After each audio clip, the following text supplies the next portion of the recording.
சூப்பரா இருக்கீங்க, பார்க்கறதுக்கு அழகா இருக்கீங்க, ஹோம்லியா இருக்கீங்க. டைரக்டர் கரெக்டான சாய்ஸ் தான் பண்ணியிருக்காரு. ஆமா ஆமா, நிறைய கஷ்டப்பட்டு இருக்காங்க. அது ஒரு குட்டி பொண்ணை கூப்பிட்டு வந்து என்னங்க எப்படிங்க அப்படின்னா அந்த பொண்ணு கரெக்டாக இருக்கும். அப்போ ஏஜ் கேட்டால் இன்னும் ஷாக் ஆயிடுச்சு. இவர் பையன் தான் பையனாக நடிக்கிறான். இவர் பையனுக்கு அம்மாவை எப்படி சூஸ் பண்ணிடுறாரு பாருங்க.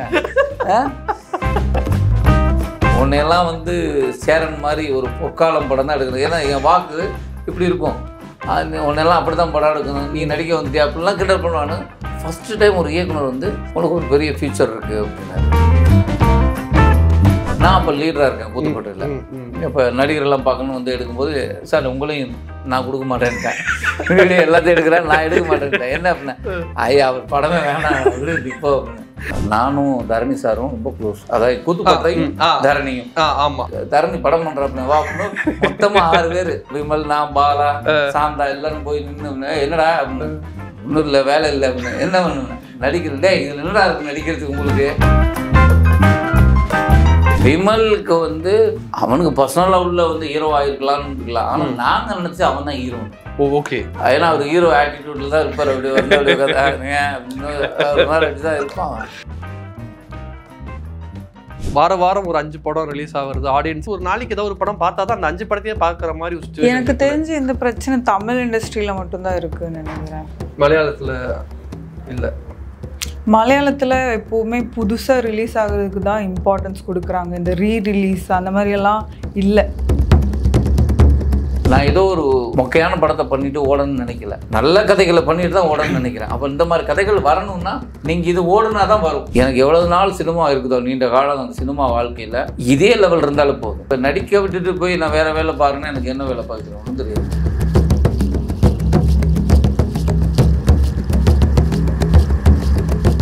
வணக்கம்.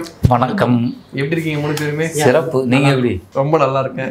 ஓகே, ஸோ ஃபர்ஸ்ட் எங்கள் டேரக்டர் வந்து ஆரம்பிக்கிறேன். சார், மருதம் டைட்டில் வைக்க என்ன சார் காரணம்? நம்மளுக்கு 5 திணைகளில் முக்கியமான ஒரு திணை மருதம். ஏன்னா நம்ம வந்து பொதுவாகவே தமிழ்நாடு வந்து விவசாயத்தை சார்ந்த ஒரு மாநிலம் தான்.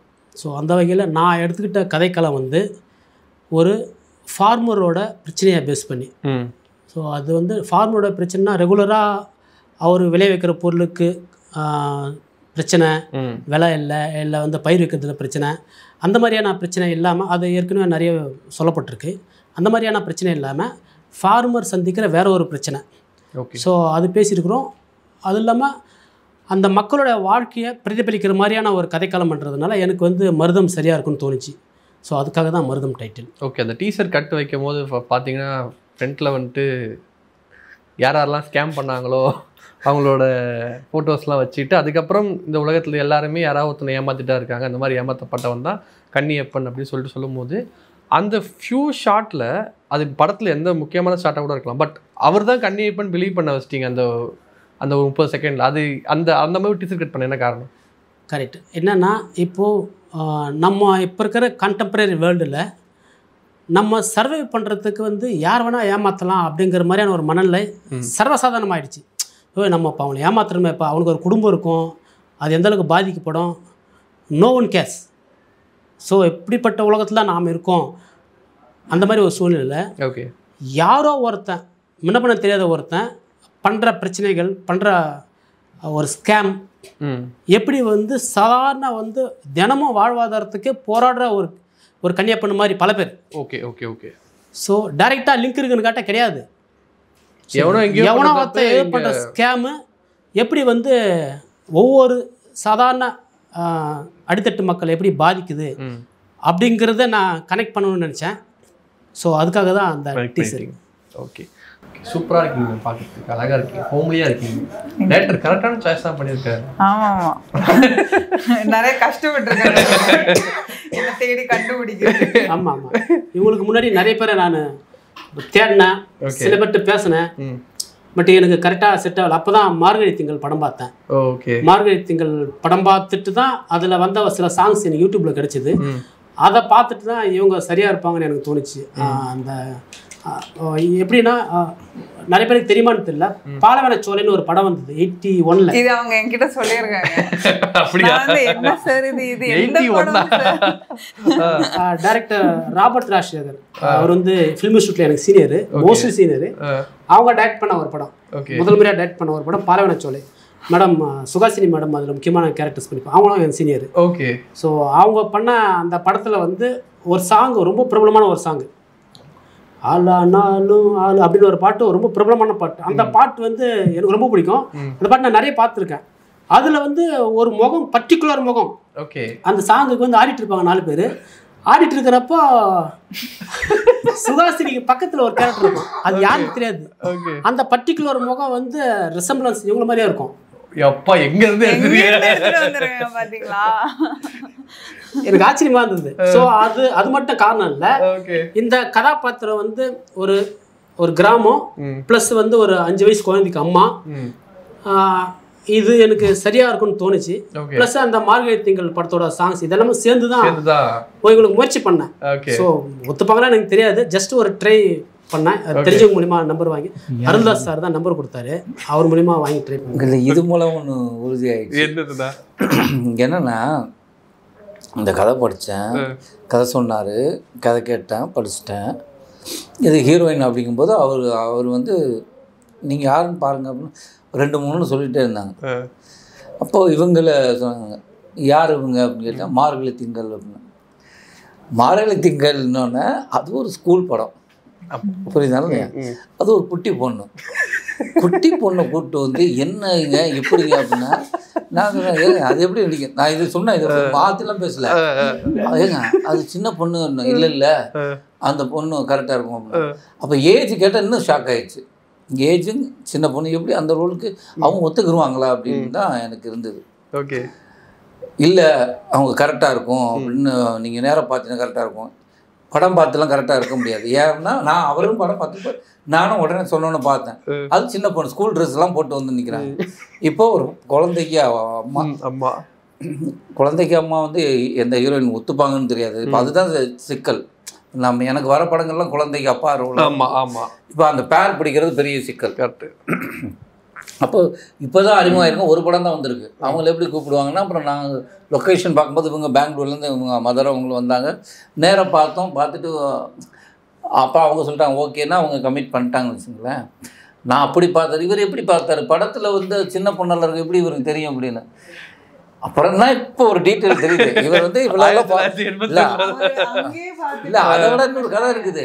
இவர் அதெல்லாம் ஃபாலோ பண்ணது இருக்கட்டும், இவர் படத்துக்கு ஹீரோயின் பார்க்க போல, இவர் வந்து இந்த கதைக்கு நாயகி பார்க்க போல, இதில் இவர் பையன் தான் பையனாக நடிக்கிறான். இவர் பையனுக்கு அம்மாவை எப்படி சூஸ் பண்ணிடுறாரு பாருங்க. அது வந்து நம்ம பையன் நடிக்கிறான், அம்மா வந்து அழகா இருக்கணும், ரொம்ப வயசாக இருக்கக்கூடாது, இப்படி எவ்வளோ கணக்கு போட்டு பார்த்துருக்கிறாரு. எனக்கு என்னைக்கு ஒரு காரணமா சார் இல்லை, அதுதான் காரணம். எப்படி நீங்கள் மார்கழி தீங்கு என்ன கேட்டிங்கன்னா, இப்போ வந்து இவங்களை நேரம் பார்த்துருந்தா கூட நம்ம சொல்லுவோம், இல்லைங்க அவங்க வந்து ஹைட்டாக இருக்கிறதுனால அது மெச்சூர்டாகவும் பண்ணலாம், அந்த ஃபேஸ் பண்ணலாம்னு ஒரு ஐடியா கிடைக்கும். நம்ம பார்த்தது மார்கழி திங்கள் படம், அவரை பார்த்ததும் மார்கழி திங்கள் படம். இந்த படம் அந்த பழைய படம் அது நீங்கள் இல்ல, ஆனா அதுல அவங்க கனெக்ட் பண்ணிருப்பாங்கல்ல. மார்கழி திங்கள் நடிக்கிற ஒரு குழந்தை, ஒரு சின்ன பொண்ணு ஸ்கூல் கதையில வந்து நம்ம ஒரு குழந்தைக்கு அம்மா எப்படி பண்ண முடியாது. இவங்க வேறதான் பார்த்துக்கணும். அப்ப இவர் என்ன பண்றாரு, நம்ம பிள்ளைய தெரிஞ்சு போறோம், அப்ப அந்த பிள்ளைக்கு அம்மா வந்து அழகா நம்ம. ஸோ வந்துட்டு இப்போ என்னன்னா நிறைய படங்கள் பண்ணிட்டே இருக்கீங்க, பட் நடுவில் ஒரு சில படங்கள் டக்குன்னு ஒரு பெரிய ஹிட் ஆகுது. உதாரணம் குரங்கு உண்மையாகட்டும், இருக்கப்பட்டாகட்டும். அப்படிங்கும்போது நிறைய பேர் யோசிப்பாங்க, நார்மலாக சினிமா டிஸ்கஷன் பண்ணுற பேர் அண்டர் ஆக்டர்னு எல்லா டீசர்லையும் ட்ரெய்லர்லையும் அந்த வார்த்தை வந்து Vidharth is under rata actor அப்படின்னு சொல்லிகிட்டே இருப்பாங்க. சரி, ஓகே, அண்டர் ரேட்டர்னா ஆக்டிங்கில் அண்டர் ரேட்டர் சொல்லலாம். அவர் ஏன் இப்போ வந்து ஒரு மார்க்கெட்டுக்கு ஏற்ற மாதிரி படம் பண்ண மாட்டாரு, ஒரு பெரிய இயக்குநர்களோட அடுத்த ஒரு கொலாபரேட் இப்போ வந்து என்னன்னா இருக்கப்பட்டு பண்ணிட்டீங்க, அதே இயக்குனர் திருப்பி இன்னொரு படம் பண்ணியிருக்கலாமே, ஏன் வந்துட்டு அவர் வந்து அதை பண்ணலை, ஏன் இன்சிலன் சாமினார் இன்னொரு படம் பண்ணியிருக்கலாமே அப்படின்னு ஏகப்பட்ட கேள்விகள் வருது. பட் தொடர்ந்து நீங்கள் வந்து அந்த வெகுஜன மக்கள் கேரக்டர் ஆகட்டும், இல்லை புது இயக்குனர் படத்தில் நடிக்கிறதுக்கான விஷயம் என்னன்னா? இல்லை எதுவுமே பிளான் கிடையாதுங்க, எல்லாம் பிளான் கிடையாது. இப்போ ஆக்சுவலி என்னென்னா நம்ம கூட படம் பண்ணிட்டு இருக்கும்போதே அவங்க என்ன சொல்லுவாங்கன்னா, அடுத்து நான் அடுத்த படம் வந்து அந்த ஹீரோ அப்படின்மா. அவங்களுக்கு ஒரு லைஃப்பில் அடுத்தடுத்து எல்லாருக்கும் ஒரு ஆசை இருக்கலாம், அவங்களுக்கு அந்த ஆசை இருக்கும், என்கிட்டே சொல்லுவாங்க. இப்போ அதே மாதிரி எனக்கு நான் எவ்வளோ கம்ஃபர்ட் நான் வச்சுங்களேன், என் கூட படம் பண்ணிவிட்டு என் கூட படம் பண்ணும்போதே அடுத்த படத்தை பற்றி இன்னொரு பெரிய ஹீரோன்னு சொல்லி என்கிட்ட பேசுவாங்க. அப்போ நான் அவ்வளோ ஈஸியாக இருக்கிறேங்கிறது மெயின். இவர் வந்து தப்பாக எடுத்துக்க மாட்டார் அப்படிங்கிற ஒரு ட்ராவல் தான் இன்றைக்கி வரை எல்லாருமே என் கூட நல்ல தொடர்பில் தான் இருக்காங்க. எனக்கு வந்து இதுவரை நான் யார்ட்டையும் போய் நம்ம ஒரு பண்ணுவோன்னு கேட்டது கிடையாது. ஓகே, வந்த படங்களை தான் பண்ணிகிட்ருக்கேன் தவிர நான் வந்து எனக்கு ஒரு டார்கெட் பண்ணி வாங்க நம்ம அவரை கூப்பிட்டு படம் பண்ணலாம், இவரை கூப்பிட்டு படம் பண்ணலாம், நம்ம வந்து பிஸ்னஸை உயர்த்தலாம், அது எனக்கு அது அதில் நான் ஒரு வகையில் சோம்பேறின்னு கூட சொல்லலாம். அது எனக்கு பெரிய அப்படி ஒரு ஐடியாவும் இல்லை எனக்கு. ஓகே, வர படங்களில் எனக்கு நல்ல கதையாக இருந்தால் பண்ணுவேன், இல்லைன்னா இல்லை, அவ்வளோதான். ஓகே, அது எனக்கு அந்த பயங்கர அது எனக்கு ப்ரெஷர். ஓகே, நான் அந்த காம்படிஷன் இருக்குது பாருங்கள், அதுக்குள்ளே போகிறது ப்ரெஷர். எனக்கு வந்து ரொம்ப ஈஸி. அதில் நான் பயங்கர சோம்பேறித்தனமாக எந்திரிச்சு என் வேலை உண்டு அது உண்டுன்னு. நீங்கள் என் கதைக்குள்ளே நான் வேலை பார்ப்பேன்னா என்ன நான் எப்படி முன்னிலைப்படுத்திக்கணும் வேலை பார்ப்பேனான்னு எனக்கு இல்லை. எனக்கு அந்த வேலை தெரியாது. அது அதுதான் நான் என்ன நினைக்கிறேன்னா, இந்த பயணத்தை நீங்க என்ஜாய் பண்றீங்க, வர படங்கள் நடிக்கிறீங்க, அவ்வளவுதான். அதுக்கு ஒரு பெரிய டார்கெட் இந்த ஒரு அடுத்து இப்போ இறக்கப்பட்டு இவ்வளவு கலெக்ஷன் பண்ணிச்சு அடுத்த பெரிய கலெக்ஷன் பண்ணணும் அந்த மாதிரி என்ன எதுவுமே எனக்கு எதுவுமே கிடையாது. எனக்கு ஒரு அதான் எப்போதுமே 2 ஆசை தான் எல்லா இடத்துலையும் சொல்கிறேன். நான் சொல்லுவேன் எல்லாத்தையும், என் படம் ஓடணுமே. அது வந்து 100% எனக்காக கிடையாது, அப்படி எனக்காகன்னு இருந்தால் நான் என்னை வந்து ப்ரொமோட் பண்ணிக்கிருக்கலாம். நான் அதெல்லாம் ஒரு வேலை இல்லை. அது வந்து என்னென்னா என்னை வச்சு இயக்குற இயக்குனர் அவருக்கு நான் ஒரு 10 படம் பண்ணுவேன். ஒன்றும் இல்லை, இப்போ நீ சொன்னீங்க ஒரு படம் பயங்கரம் போது இப்போ ஒன்று, அது மாதிரி எனக்கு ஒரு 10 படத்தில் ஏதோ ஒன்று ஓடி மறுபடியும் ஒரு 10 படத்தை கொடுக்கும். ஆனால் இயக்குனர் வந்து அவங்க லைஃப் அதுதான். அதனால் அந்த படம் ஓடணும்னு நினைப்பேன். 2வது இதோட தயாரிப்பாளர், அவங்க என்ன பண்ணாலும் ஏதோ ஒரு வேலை பார்த்து கஷ்டப்பட்டு இதில் பணத்தை போடுறாங்க.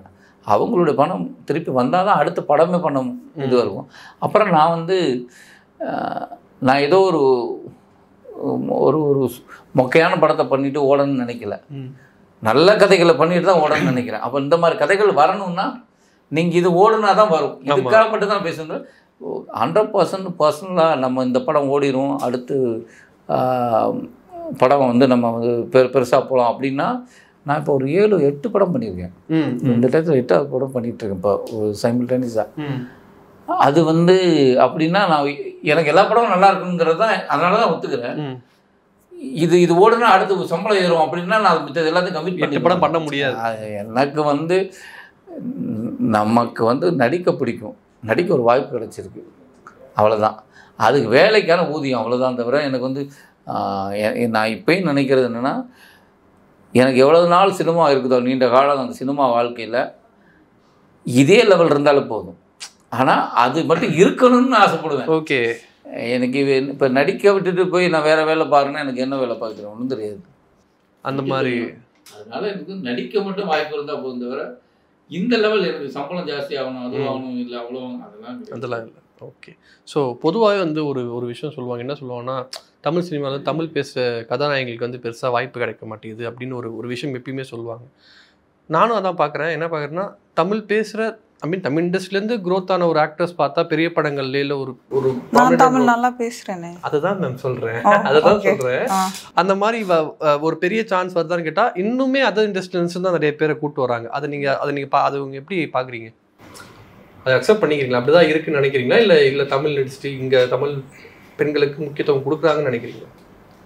இல்லை, ஆக்சுவலி இப்போ யாராவது if it's actor or actress யாருக்காவது இந்த இண்டஸ்ட்ரியில் வரணும், அது it should not be based on எந்த லாங்குவேஜ் ஆர் எந்த ஊரில் இருந்து வராங்க, எப்படி பேசுகிறாங்க. ஏன்னா ஆக்டர்ஸை பொறுத்த வரைக்கும் எங்களுக்கு லாங்குவேஜ் கிடையாது, நாங்கள் எல்லா லாங்குவேஜும் பேசணும்.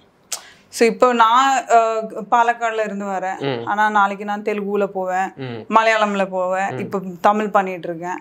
ஸோ அதே மாதிரி தெலுங்குல இருந்து தமிழில் வராங்க, மலையாளத்தில் இருந்து தமிழில் வராங்க, தமிழில் இப்போ பண்ணிகிட்டு இருக்கிறவங்க மலையாளத்தில் பண்ணுறாங்க. ஸோ இதெல்லாம் நடக்குது. அப்போது ஓகே அப்ப அந்த ஒரு ஸ்டேட்மெண்ட்டே ஆட்டோமேட்டிக்லி கேன்சல் ஆயிடும். ஓகே ஸோ அது நீங்க அது அப்படி இல்லைன்னு சொல்றீங்க. இல்ல அப்படி இல்லை. இப்போ எஸ்பெஷலி இப்போ அது நான் பார்க்கல. இப்போ வந்து எல்லாமே இதெல்லாமே ஒரு பழைய ஸ்டேட்மெண்ட் மாதிரி ஃபீல் ஆகுது. ஓகே இப்போ வந்து இதெல்லாம் கேன்சல் ஆயிடுச்சு almost. Okay super sir. Vidharth sir வந்து இந்த கதைக்கு சரியா இருப்பார்னு எப்படி முடிவு பண்ணீங்க? அது வந்து நீங்க கதை சொல்றதுக்கு முன்னாடி முடிவு பண்ணியிருப்பீங்க. ஏதாவது ஒரு ஷார்ட்ல தெரிஞ்சிருக்கும்ல இந்த கதைக்கு ஒரு கன்னியப்பனா கரெக்டா தெரிஞ்சாரு அப்படின்னு. அது இந்த மாதிரி ஷார்ட் ஏதாவது ஒன்று இருக்கா? கரெக்ட். அது டீசர்ல போட்ட ஷார்ட் இருக்கு பார்த்தீங்களா, அந்த ஒரு ஷார்ட்ல பல்வேறு விதமான பெர்ஃபார்மன்ஸ் இருக்கும். நீங்க பார்த்தீங்கன்னா அதாவது அந்த ஒரு ஷார்ட்டே வந்து ஒருத்தருடைய கஷ்டத்தை, நான் அதுக்காக தான் டீசர்ல அந்த ஒரே ஷார்ட் போட்டேன். அது லென்ஸ் ஷார்ட்டா இருந்தாலுமே அந்த ஷார்ட் நான் பர்டிகுலராக படத்தில் பயன்படுத்தியிருக்க மாட்டேன், டீசர்ல தான் பயன்படுத்தியிருப்பேன். படத்தில் இல்லையா? இல்லை. ஓகே. அதில் வந்து அதே ஆங்கிளில் வேற ஒரு ஷார்ட் எடுத்திருப்பேன், அது தியேட்டர் படத்தில் போட்டிருக்கேன்.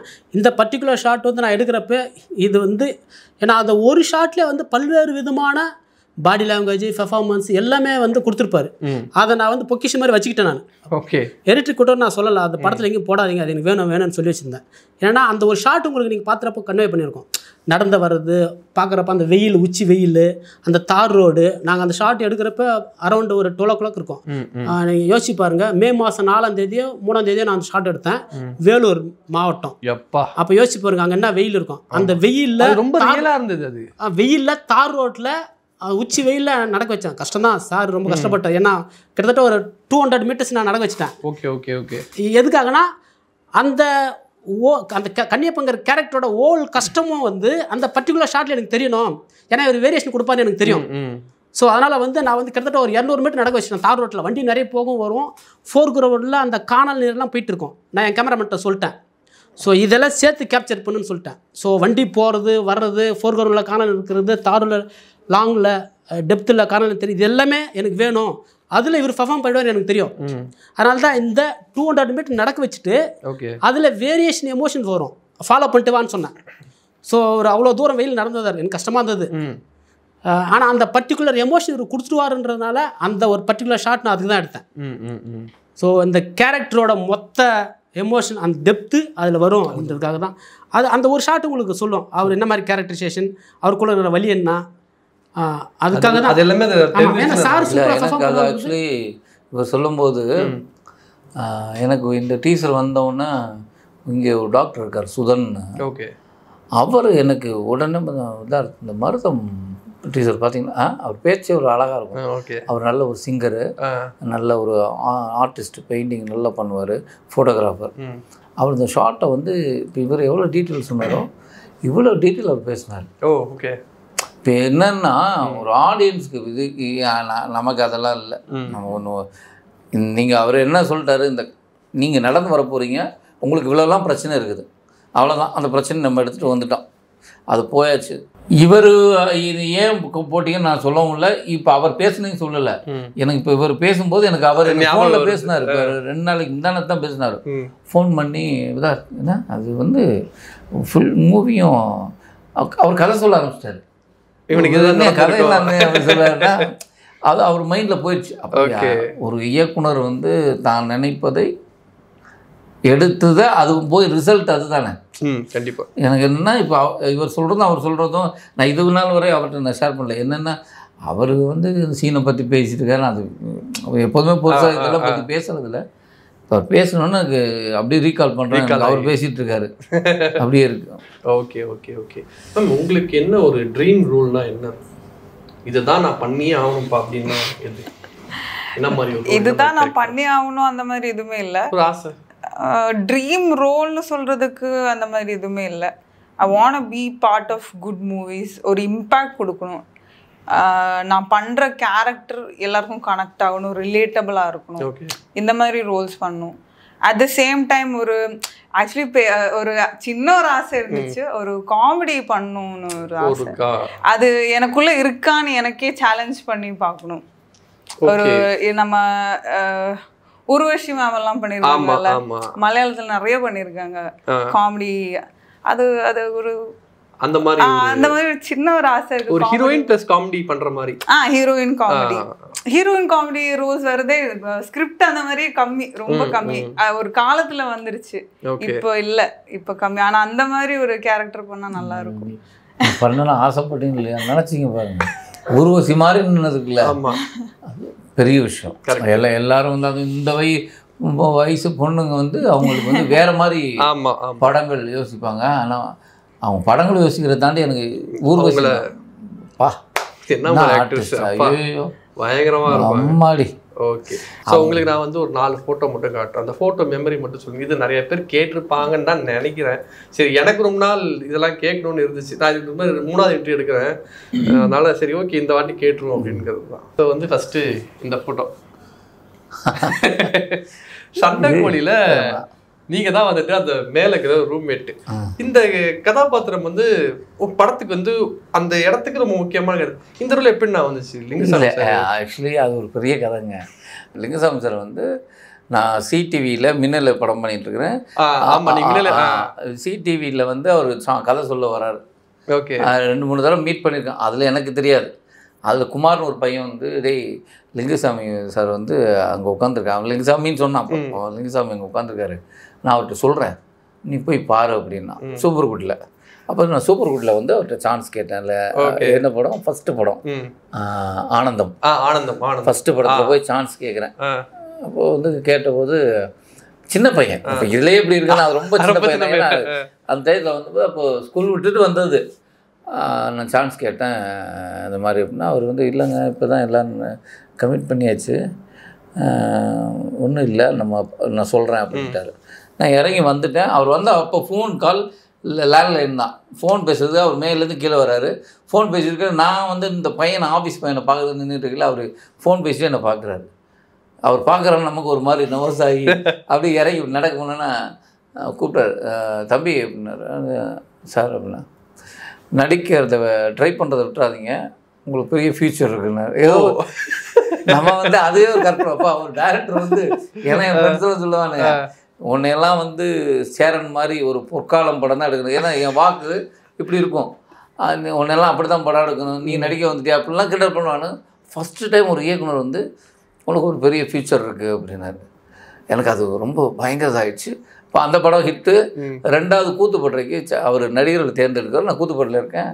அவர் என்னை பார்க்குறாரு, இவனை எங்கேயோ பார்த்துருக்கேனே அப்படின்னா. அவர் என்கிட்ட வந்து சொல்கிறார், உங்களை எங்கேயோ பார்த்துருக்கேன் அப்படின்னா. சார் நீங்கள் தான் சார் இன்னும் சொல்கிறேன் கதையை இப்படி சொன்னீங்க. அப்படியா? ரன், சரி இதில் ரன்னில் நடிக்கிறீங்க வாங்க அப்படின்ட்டு சூர்யா மூவிஸ்க்கு போய் கமிட்லாம் பண்ணினா கூப்பிடவே இல்லை. அடுத்த படம் வந்து ஜி. ஆமாம், அது வந்து இங்கே ஹோட்டலில் ராதா பார்க்கிங்கில் வந்து ஹோட்டலில் இருக்கார், டிஸ்கஷனில் இருக்கார். வர சொன்னாங்க ஆர்டிஸ்ட் பண்ணி ஃபோட்டோ பார்த்து, உங்களை நகையே பார்த்துருக்கேன் சார் அப்படின்னா. இந்த கதை அப்படியா, இதில் நடிக்கிறீங்க, வேறு ஃபோட்டோ இருக்கா அப்படின்னா. ஃபோட்டோ உடனே நான் ஒரு பக்கத்தில் போய் ஃபோட்டோ ஷூட் எடுத்து வந்து ஃபோட்டோலாம் கொடுக்குறேன். இதில் நீங்கள் ரோல் பண்ணுறீங்க அப்படின்னு. கூடவே இல்லை. 4வது கூத்துப்பட்டில் இருக்கையில் சண்டைக்குள்ளே விஷால் வந்து எனக்கு கூத்துப்பட்டில் தான் ட்ரைனிங் வந்தேன், அதனால் எனக்கு நல்ல பழக்கம். ஓகே. அப்போ அவர் 2வது படம் இதுக்கு போகும்போது நான் அப்போ லீடராக இருக்கேன் கூத்துப்பட்டில். இப்போ நடிகரெல்லாம் பார்க்கணுன்னு வந்து எடுக்கும்போது, சார் உங்களையும் நான் கொடுக்க மாட்டேன்ட்டேன், வீடியோ எல்லாத்தையும் எடுக்கிறேன், நான் எடுக்க மாட்டேன்ட்டேன். என்ன அப்படின்னா, ஐயா அவர் படமே வேணாம் அப்படின்னு இப்போ அப்படின்னு. அப்புறம் போனால் அவர் நான் நடித்த நாடகத்தை ஷூட் பண்ணிட்டாங்க. நாடகத்தை அவர் பார்க்குறாரு. பார்த்துட்டு நான் கிருஷ்ண வேஷம் போடுறேன். ஏய் இவன் நம்ம அவன் அங்கே இருக்கிறான் அப்படின்னா. ஆமாம் அப்படின்னா. அவனை தான் வேணும் அப்படின்னேன். உங்களை எக்ஸ்பெஷலி உங்களை தான் கூப்பிட்றாரு அப்படின்னேன். நான் வரலங்க விட்டுருங்க அப்படின்னேன். ஏன் வரலன்னா 2 இவர் படத்தில் நடிக்க போகிறது இல்லை, 3வது விஷால் இருக்காப்புல. அதனால விஷால் நான் ரொம்ப க்ளோஸ். எனக்கு போய் அவர் படத்தில் போய் நான் கேட்க வேண்டாம் அப்படிங்க, தொந்தரவு பண்ண வேண்டாங்கிற விட்டான். ஆனால் வர சொல்லிட்டாருன்னு. சரி வர சொன்னார். போனா இருக்கீங்களா, இப்போ எங்கே தான் இருக்கேன், பரவாயில்ல சூப்பர், இந்த படத்தில் ஒரு ரோல் பண்ணுறேன்னு. இப்போ இந்த நீங்கள் சொன்னீங்களா இது கதை, அது ஒரு ஸ்டோரி. என்னென்னா அந்த அவர் வந்து என்னோடய தாத்தா, என் தாத்தா அவர் வந்து கீழே காது கேட்காது. ஆமாம், அவருக்கு ஒரு ஸ்டோரி இருக்குது. இந்த கேரக்டருக்கு ஒரு கதை இருக்குது. அது ஒரு கேரக்டர். ஆனால் அதில் வந்து அவருக்கு ஃப்ரெண்ட்ஸே அப்படி வந்து அப்படி போயிடுச்சு. அது ஒரு கதையாக சொல்லி வாங்க சரி பண்ணுறேன் அப்படின்னு சொல்லி ஷூட் பண்ணாங்க. அது எடுத்தோம். அது முடிஞ்சது. அந்த படம் தான் எனக்கு ஓகே. அதுக்கு அடுத்த படம் பீமா. பீமாலையும் வந்து விக்ரம் சார் வச்சு எனக்கு ஃபோட்டோலாம் ஷூட்லாம் நடந்தது. ஓகே. இதில் ஒரு ரோல், அது வந்து ஆக்சுவலாக அந்த கொலை பண்ணுற ரோல்னு நினைக்கிறேன். எனக்கு சரியாக ஞாபகம் இல்லை. பாஸ்கர் அவர்னு சொல்லி செம்ம ரோல்லி அவனுக்கு கடைசி வரைக்கும். அப்பா இந்த போட்டோ இப்படி எவ்வளவு அது ஒரு பெரிய ஸ்டோரி. ஓகே, அது வந்து நாங்க ஏதோ ஹவுஸ் ஓனரு இல்ல இல்ல அது ஒரு கதை இருந்தது. படத்தோட பொதுவா பேக் ஸ்டோரி ஒன்று இருக்கும், படம் வரையில இது வரணும். ஆனா அந்த கேரக்டர் சொன்ன டைலாக் அவர் சும்மா லிங்கசாமி சார் வந்து எந்த கதாபாத்திரம் சும்மா வைக்க மாட்டாரு, எழுத மாட்டாரு. வரும்போது உங்களுக்கு ட்ரிம்மிங்ல ஃபுட்டேஜ்ல வாங்கும், ஆனா ஒவ்வொரு கதாபாத்திரக்கும் டீட்டெயில் பண்ணுவார். அவர் ரொம்ப நிறைய அவருக்கு பெரிய இலக்கியவாதி, எழுதக்கூடியவர். அதனால ஒரு கதாபாத்திரத்தை படைக்கும் போது ரொம்ப அழகா படைப்பார். அது ஒரு கவித்துவமா படைப்பார். அது இப்ப வரைக்கும் எங்க யாரு எந்த பசங்க பேக் எடுத்து போனாலும் அந்த டைலாக் வரும். ஓகே, சோ அடுத்து இது பார்த்து நான் ஷாக் ஆயிட்டேன். இது இதுவும் ஒரு கதை. ஏன்னா இது ஆக்சுவலி இது கொக்கி படம் பார்த்துட்டு சுரேஷ் கிருஷ்ணா சார் கூப்பிட்டாரு. அவர் வந்து ஆக்சுவலி கொக்கி வந்து எங்கே பார்த்தாருன்னு தெரியாது. இந்த மாதிரி இருக்குன்னு கூத்துப்பள்ளிலேருந்து இந்த மாதிரி கூப்பிட்றாங்கன்னா நான் போய் சுரேஷ் கிருஷ்ணா சாரை போய் பார்த்துட்டு அந்த படம் பண்ணியிருக்கீங்களாமே, சூப்பர், இதில் ஒரு ரோல்னு. ஆக்சுவலி இது கன்னடத்தில் அந்த ரோல் பெரிய ரோலுங்க. ஓகே, அந்த படம் ரீமேக் கன்னடத்தில் வந்து அது பெரிய ரோல். அந்த ரோல் தான் நீங்கள் பண்ண. அதுக்காக ஹேர்லாம் கட் பண்ணி ஒரு மாதிரி ரெகுடா இங்கே வரையில் அந்த ரோல். அது அது அது ரொம்ப பெரிய ரோல். இதில் வந்து என்ன ஆயிடுச்சுன்னா இந்த அசிஸ்டன்ட் டைரக்டர் இதில் வந்து 2 ரோல் நடிக்க அது ஒரு மாதிரி ஸ்ப்ரெட் ஆகி நீங்கள் அதில் பார்த்தீங்கன்னா ஹீரோ, அதுக்கடுத்து அவன் ரோல் ரொம்ப டீலாக இருக்கும். இங்கேருந்து அவன் சென்னை வந்தோன்னா இவனோட அடைக்கலத்தில் அவன் ஒரு பிரச்சனை, அது ஒரு ரொம்ப நல்லா இருக்கும். ஓகே, இங்க வந்து அது அப்படியே 4 பேர்ல ஒருத்தன். ஓகே, இது எல்லாருமே கேட்டிருப்பாங்க உங்களுக்கு குருவி சீக்வன்ஸ். ஆமா, குருவி நீங்களும் விமல் சார் 2 பேருமே இருப்பீங்க. பட் இது வந்துட்டு செகண்ட் ஹாஃப்ல தான் எடுக்கிறாங்க அப்படிங்கும் போது இதுக்கு எப்படி ஃபர்ஸ்டே எடுத்துட்டாங்களா இல்ல வந்துட்டு சடனா கூப்பிட்டதா? இல்ல, இது எனக்கு ஆக்சுவலி குருவி வந்து நானும் தரணி சாரும் ரொம்ப க்ளோஸ். அதாவது கூத்துப்பட்டையும் தரணியும். ஆமா, கூத்துப்பட்டையும் ரொம்ப க்ளோஸ். நாங்கள் ஒன்றா சும்மா அப்படி சுற்றுவோம், அப்படிலாம் பண்ணுவோம். அப்போ வந்து எங்களுக்கு நாடகம் வந்து இல்லை, 1 மாதம் ரிஹர்சல் போயிட்டுருக்கோம். தரணி படம் பண்ணுறாப்புல வா அப்படின்னு மொத்தமாக 6 பேர்.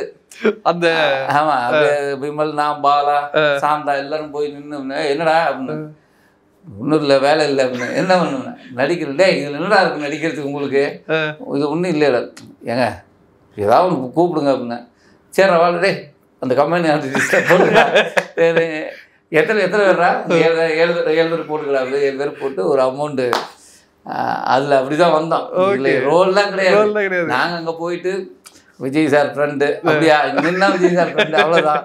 அப்புறம் வந்து ஷூட்டிங் க்ரௌடை ஒதுக்குறது, அதை பண்ணுறது, அசிஸ்டன்ட் டைரக்டர் வேலை மாதிரி. ஆமாம், நாங்கள் இப்போ ஜாலியாக ஒரு 35 நாள் வந்து ஒரு ஜாலியாக சுற்றணும். நல்ல சேலத்து தங்கணும், ஹைதராபாத் போனோம், நல்லா சாப்பிட்டோம், நல்ல வருமானம்.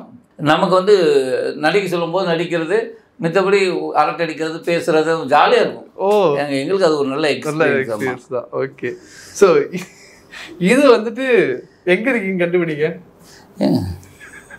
சரி, அவருக்கே கண்டுபிடிப்ப சொல்லுவதான் சொன்னேன்.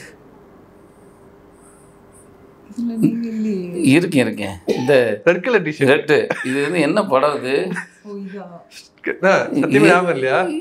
என்ன படம் அது? இது சத்யராஜ் சார் படம். மாறன் இருக்காப்ல அதுல. நம்ம மாறன் இருப்பாப்ல. இவரு மாறன் தான். ஆக்சுவலி நானும் இவனும் ரொம்ப க்ளோஸ். யுகி வந்து இங்கே ஒரு சீரியல் ஒன்று பண்ணான், ஹாசினி சுஹாசினி. அதுலேயும் நான் நடித்தேன்.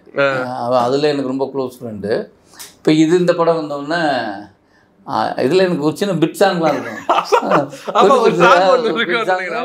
அவர் வந்து ஆக்சுவலி சும்மா அது அந்த சரவணன் வந்து இதில் அசோசியேட் டைரக்டரு. அவர் வந்து என்ன பண்ணார், என்னை வச்சு ஒரு சீரியல் ஒன்று பண்ணார், பொம்மைகள்னு. அதனால வந்துட்டு வாடா இது நடிக்கலாம் ஒரு ரோல் அப்படின்னு. ஆனால் டேரக்டரு இதில் ஒரு ரோல்லாம் கிடையாது, சும்மா ஃப்ரெண்ட்ஸு எடுக்கணுன்றார். அப்புறம் நம்மளை வச்சு நீங்கள் இப்படி வா சாங்ஸ் இப்படி ஆடு இப்படி ஒரு கதையெல்லாம் அது அப்படியே போச்சு. நல்ல எக்ஸ்பீரியன்ஸ். செல்வா சார் வந்து அதுக்கப்புறம் எனக்கு ஒரு 3-4 கதைகள் சொல்லியிருக்காரு, படம் பண்ணலாம் அப்படின்னு. நல்ல மனிதர், ரொம்ப நல்ல மனிதர். அந்த படமே எங்களுக்கு ஒரு ஜாலி. அப்போல்லாம் வந்து ரோல் பயங்கரமாக இல்லை, எனக்கு ஃப்ரெண்ட்ஸ் கிடைச்சாங்க, காசு கிடச்சி, அந்த மாதிரி டைம்ல நடிகர் ஒரு ஒரு ஒரு சைடு ஆர்டிஸ்டா அந்த நடிகர் விமலுக்கு வந்துட்டு என்ன பெரிய கனவுகள் இருந்துச்சு? யாருக்குமே பெரிய இல்லைங்க. எனக்கு தெரிஞ்சு நான் சினிமாலாம் நினைக்கலைங்க. எனக்கு வந்து ஆக்டிங் பிடிக்கும். ஏதோ ஒரு கேரக்டர் ரோல், இந்த மாதிரி ஏதோ ரோல் மாதம் ஒரு 10,000 ரூபா வந்தால் போதும், அவ்வளோதான் என்னோட ட்ரீமாக இருந்தது. விமலுக்கு வந்து அவனுக்கு பர்சனலாக உள்ள வந்து ஹீரோ ஆகிருக்கலாம்னு இருக்கலாம். ஆனால் நாங்கள் நினச்சி அவன் தான் ஹீரோன்னு. ஓகே. ஏன்னா அவர் ஹீரோ ஆட்டிடியூட்டில் தான் இருப்பார். அப்படி வந்து அப்படி அப்படின்னு ஒரு மாதிரி அப்படி தான் இருப்பான் அவன். அதனால இன்னொன்று அழகாக இருப்பான் பையன். அவன் எப்போவுமே க்ளீன், அவன் உட்கார்றது ஸ்ட்ரெயிட் அப்படி தான் உட்காருவான். இப்படி இப்படி தான் உட்காருவான். அது என்ன செய்யலோ அதே தான் இருப்பீங்க. அதனால அவனை நாங்கள் சொல்லுவோம் எங்கள் ஹீரோ எங்கே அப்படின்னு. ஏன்னா அவர் துணி கசையாமல் போட்டு வருவார், எதை அசைய கூட மாட்டார், அப்படி தான் சுற்றுவார். அவங்க எனக்கெல்லாம் வந்து ஹீரோலாம் நினைக்கல, கற்பனையே பண்ணல. அது வந்து நான் கேரக்டர் ஆர்டிஸ்ட் ஆகணும்னு நினச்சேன், அது ஹீரோவாக ஆக்கி. அதனால தான் எனக்கு வந்து எனக்கு ஃபெயிலியர்லாம் என்ன பெருசாக. அதனால நீங்கள் உங்களால் இந்த மாதிரி ஒரு இது பண்ண முடியுதுன்னு நான் நினைக்கிறேன். ஏன்னா மற்ற ஆர்டிஸ்ட் இருந்தால் ஒரு படம் ஹிட் வந்துச்சுன்னா அதுக்கேற்ற மாதிரி அடுத்து நம்ம ஒரு சம்பளத்தை ஏற்றணும், ஒரு அடுத்த ஒரு ஹிட்டு, அதை விட ஒரு ஹிட்டு கொடுக்கணும்னு யோசிச்சிருப்பாங்க. மேபி நீங்கள் இந்த மாதிரி ஒரு இதுலேருந்து வந்து லைஃபுங்க நம்ம என்ஜாய் பண்ணணும், ஜாலியாக இருக்கணும், அடுத்தவங்களை தொந்தரவு பண்ணக்கூடாது. இதுவரையும் வந்து நான் யார்கிட்டையும் போய் எனக்கு ஒரு உதவி அப்படின்லாம் போய் பிறந்ததுலேருந்து இன்றைக்கி வரை நிற்கலை. அது என்ன நான் வந்து பார்த்துக்கிற அளவுக்கு எனக்கு ஏதோ ஒரு அமைப்பு நடந்துக்கிட்டே இருக்குன்னு வச்சுங்களேன். எனக்கு பிடிச்ச தொழில் எனக்கு நடிக்க பிடிக்கும், அவ்வளோதான். வந்து நான் நடிக்கணும், ஏன்னா என்னோடய வேலை நடிக்கிறது தானே. நான் அதை செஞ்சால் போதும். நான் என்ன இன்னொரு ப்ரெஷர் நம்மளை வந்து ஒரு சேலபிள் பொருளாக மாற்றுறது இருக்குல்ல, அது வந்து அது என்னை பொறுத்தவரை நான் சொல்ல அது பெரிய ப்ரெஷர். அது ஆமாம், நீங்கள் கனெக்ட் பண்ணி நீங்கள் நான் என்ன நினைக்கிறேன், கதை நல்லாயிருக்கு, நான் கேட்குற சம்பளம் தருவாங்களா, நடிப்போம், அவ்வளோதானே. ஆமாம். அப்புறம் இது கதை நல்லாயிருக்கு, இது எப்படி ஓட வைக்கிறது, இதுக்கு என்ன இருக்குது, இதுக்கு அதுக்குன்னு கால்குலேஷன் இருக்குல்ல, அது தனி இல்லை. அது ஒரு பெரிய டேலண்ட். அது சாதாரணமாக சொல்ல, எனக்கு அது ரொம்ப பெரிய விஷயமா இருக்குது. ஓகே. ஸோ இறுதியாக ஒரே ஒரு கேள்வி தான் சார். இப்போது செப்டம்பர் 19 3 படம் ரிலீஸ் ஆச்சு. கிஸ், தண்டகாரண்யம், இவர் சக்தி திருமகன் 3 படம் வந்துச்சு. நான் அந்த 3 படத்தை நான் பார்க்குறதுக்குள்ளே எனக்கு இந்த ஒரு வாரம் போயிடும். அப்படிங்கும்போது தனஞ்சயன் சார் வந்து ஒரு ட்வீட் போட்டிருந்தார். வர செப்டம்பர் 27 கிட்டத்தட்ட ஒரு 9 படம் சின்ன படங்கள் ரிலீஸ் ஆகுது. அது இல்லாமல் 25 குஷி வேறு ரிலீஸ் பண்ணுறாங்க. அக்டோபர் 1 வந்து இட்லி கடை இருக்குது, அக்டோபர் 2 காந்தாரா இருக்குது. அப்படிங்கும்போது ஒரு 5 நாள் தான் கேப் இருக்கும்போது இந்த 5 நாளுங்கிறது 9 படத்துக்கு பொருந்துமான்னு கேட்டால் கண்டிப்பாக அது வாய்ப்பே இல்லை. பட் இருந்தாலும் ரிலீஸ் பண்ணுறாங்க ப்ரொடியூசர்ஸ். அப்படிங்கும்போது நம்ம படம் அக்டோபர் 10 வருது, இட்லி கடையிலேருந்து 10 நாள் கழிச்சு. அதுக்கு 10 நாளுக்கு முன்னாடி தீபாவளி வருது. தீபாவளிக்கு ஆல்ரெடி ஒரு 4 படங்கள் இருக்கும்போது இந்த ரிலீஸை நீங்கள் எப்படி பார்க்குறீங்க? இது ரொம்ப எனக்கு என்னமோ வந்துட்டு இது சினிமாவுக்கு சரியான ஒரு விதமாக எனக்கு தெரியல. ஏன்னா மக்கள் தியேட்டருக்கு வந்து படம் பார்க்குறது 2-3 நாளாவது தேவைப்படும். 3 படம் சேர்ந்த 3 படத்தை பார்க்குறது பத்திரிக்கையாளர் எங்களுக்கே வந்துட்டு அந்த டைம் தேவைப்படும், மக்களுக்கு இந்த டைம் தேவைப்படும். ஒரு நல்ல படம் ஒரு டாக்கு வரத்துக்குள்ளே அடுத்த படம் வந்துருக்கும் போது நீங்கள் எப்படி பார்க்குறீங்க? அது சரி பண்ண முடியுமா? அது சார் ஆக்சுவலாக வந்து 80s 90s நான் காலேஜ் படிக்கிறப்போ நம்பர் ஆஃப் பிரிண்ட் வந்து ரொம்ப குறைவாக இருக்கும். ஃபார் எக்ஸாம்பிள் வந்து சென்னை சிட்டிலே வந்து 4 பிரிண்ட் 3 பிரிண்ட் தான் ரிலீஸ் ஆகும். ஓவரால் தமிழ்நாடு பெரிய படமாக இருந்தால் ஒரு 100 பிரிண்ட்டு, மற்றபடி 30 பிரிண்ட்டு 40 பிரிண்ட் அப்படி தான் ரிலீஸ் ஆகும். பெரிய நகரங்களில் மட்டும்தான் படம் ரிலீஸ் ஆகும். ஃபார் எக்ஸாம்பிள் அந்தந்த மாவட்ட தலைநகர் அந்த மாதிரி அதை அடுத்து இருக்கிற நகரங்களில் ரிலீஸ் ஆகாது. செகண்ட் ரிலீஸ், தேர்ட் ரிலீஸ் அப்படி தான் போகும். அதனால் வந்து அப்போ நம்பர் ஆஃப் பிரிண்ட் கம்மியாக இருந்தது. அதை பார்க்குறதுக்காக நாட்கள் அதிகம் தேவைப்பட்டுச்சு. ஸோ எனக்கு தெரிஞ்ச ஒரு 2006க்கு அப்புறம் தான், அதுக்கு முன்னாடி வரைக்கும் அப்படி இல்லை, 2006க்கு அப்புறமா தான் என்னாச்சு, நம்பர் ஆஃப் பிரிண்ட்ஸு அதிகமாக ஆரம்பிச்சிது. அதாவது டிஜிட்டல் ஆன பிறகு. ஸோ டிஜிட்டல் அந்த ஏரா ஆரம்பித்த பிறகு ஒவ்வொரு படமும் வந்து சிட்டிலே வந்து 10 இல்லை அதுக்கு மேலேயே. ஸோ எண்ணிக்கை கூட என்ன ஆச்சு, மக்களோட பார்க்குற எண்ணிக்கை அப்படியே ஸ்ப்ரெட் ஆகிடுச்சு. ஸோ அதனால் வந்து அது 50 நாள் 100 நாளுங்கிறது குறுகி 25 நாள் ஆயிடுச்சு. 25 நாளும் இப்போ கிடையாது. நீங்கள் எந்த பெரிய படம் எடுத்துட்டாலுமே வெரி ரேர்லி சில படங்களுக்கு மட்டுமே தான் 25 நாட்கள் இருக்குது. ஸோ ஒரு வாரம் 2வது வாரம் தாக்கு பிடிச்சதுன்னா அது பெரிய விஷயமா இருக்குது. அது பெரிய டாப் ஹீரோ, பெரிய சூப்பர் சக்ஸஸ், பிளாக் பஸ்டர் அந்த மாதிரி இருக்கும்போது தான் 2வது வாரம் 3வது வாரம் தாக்கு பிடிக்குது. ஸோ அதை தவிர்த்து பார்த்தீங்கன்னா நம்மளுக்கு வந்து இப்போது மாடரேட்டான பட்ஜெட் படங்களுக்கு ஒரு வாரம் ஓடினாவே, ஏன்னா நம்பர் ஆஃப் ஸ்க்ரீன்ஸ் அதிகமாக இருக்கிறதுனால ஒரு வாரம் ஓடினாவே ஓகேன்ற மாதிரி இருக்குது. ஆனால் இந்த நீங்கள் சொல்கிற மாதிரி ஒரு 10 படம் ரிலீஸ் ஆகுது அப்படின்றப்போ அதில் எது பெஸ்ட்டு அப்படிங்கிறது ஈஸியாக வந்து முத நாளே தெரிஞ்சிடுது. ஏன்னா ட்விட்டர், ஃபேஸ்புக், இன்ஸ்டான்றப்போ முன்னாடி அந்த வழக்கம் கிடையாது. நான் சொல்கிறது ஒரு 25 இயர்ஸ் பேக் 20 இயர்ஸ் பேக் வந்து படம் ரிலீஸ் ஆகி பத்திரிகை டிவி மூலயமா தான் போய் மக்கள் சேரும். மவுத் டாக் அது ஆப்வியஸாக எப்போ இருக்குது இப்போ வரைக்கும். ஸோ இப்போ வந்து டே ஃபஸ்ட் ஷோலேயே வந்து செய்தி பறந்துடுது. ஸோ அப்போ என்ன ஆகுது, 10 படம் ரிலீஸ் ஆனாலுமே அதில் எது பெஸ்ட்டு அப்படிங்கிறது ஈஸியாக மக்கள்கிட்ட போய் சேர்ந்துடுது. அங்கே என்ன ஆகுது, மற்றதெல்லாம் தானாக அங்கே அவாய்ட் பண்ணிட்டு பெஸ்ட்டுக்கு மட்டும்தான் போக ஆரம்பிக்கிறாங்க. ஸோ அந்த ஒரு வாரம் அப்படிங்கிறது நம்பர் ஆஃப் ஸ்க்ரீன்ஸ் ஸ்ப்ரெட் ஆகிறப்போ அந்த நல்ல படத்துக்கு ஒரு வாரத்துலேயே அவங்க போட்ட காசு எடுத்துடுறாங்க. அதை தாண்டி நல்லா இருக்கும் பட்சத்தில் மற்ற படங்களை வந்து தாக்கு பிடிக்குது. பட் நீங்கள் சொல்கிற மாதிரி வந்து எண்ணிக்கை குறைஞ்சிது, கொஞ்சம் ஒரு வருத்தம் அளிக்கிற விஷயமா தான் தோணுது. அதுதான் எனக்கு ஒரு நாங்கள் போய் தேட்டரை போய் படம் பார்க்கறதுக்குள்ள அந்த ஷோ எடுத்துருவாங்க. ஒரு டாக் ஒரு 4 பேர் 4 நாள் கழிச்சு நல்ல படம்னு சொல்றாங்க, போய் பார்த்தா அந்த ஷோ இருக்காது. நம்ம பக்கத்துல இருக்கிற தேட்டர்ல ஷோ இருக்காது. இங்க இருந்து 50 கிலோமீட்டர்ல இருக்கும். சாட்டை படம் இயக்குனர் என்னோட கிளாஸ்மேட்டு, அவரோட படத்துக்கு அது நடந்தது.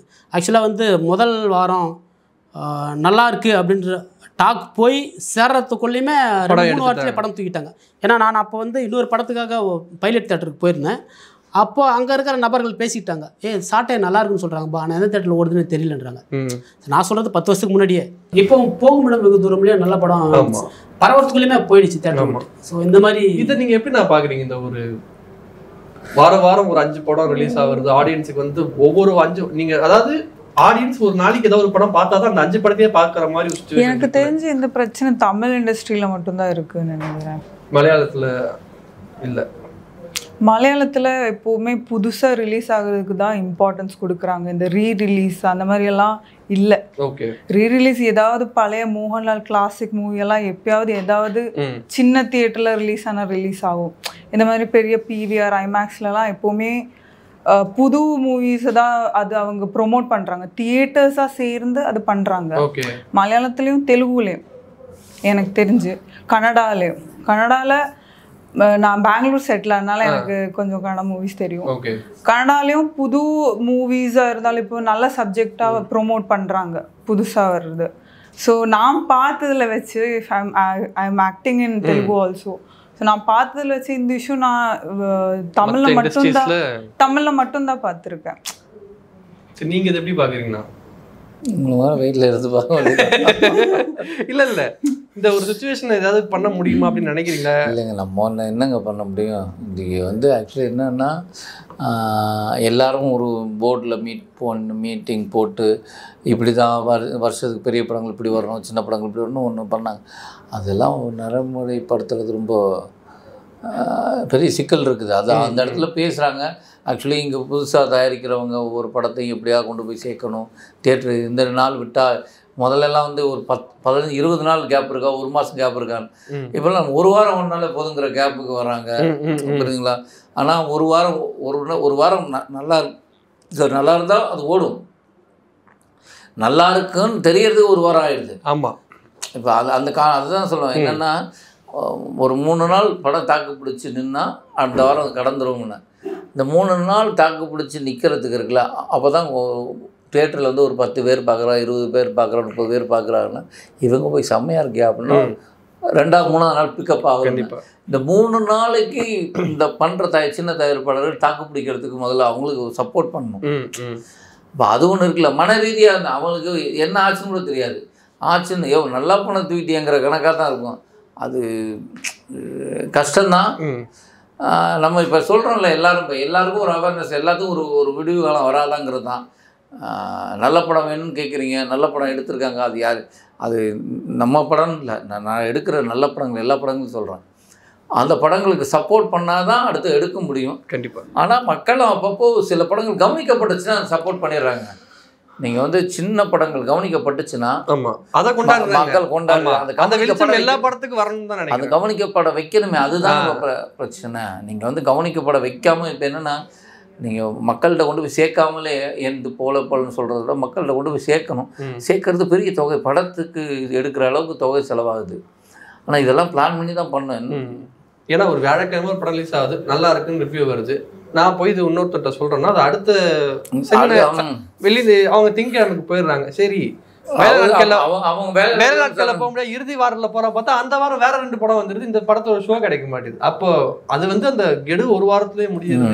எனக்கு ஓகே இது சரியா ஏதோ ஒன்று நான் இது ஏதாவது சரி பண்ணலாம் அப்படிங்கிற ஒரு சஜஷன் தான் உங்ககிட்ட கேட்டேன். ஓகே, மருதம் படம் மிகப்பெரிய வெற்றி படம், அமேசிங் டீம் சார்பாக வாழ்த்துக்கள். நன்றி, வணக்கம். நன்றி, தேங்க்யூ.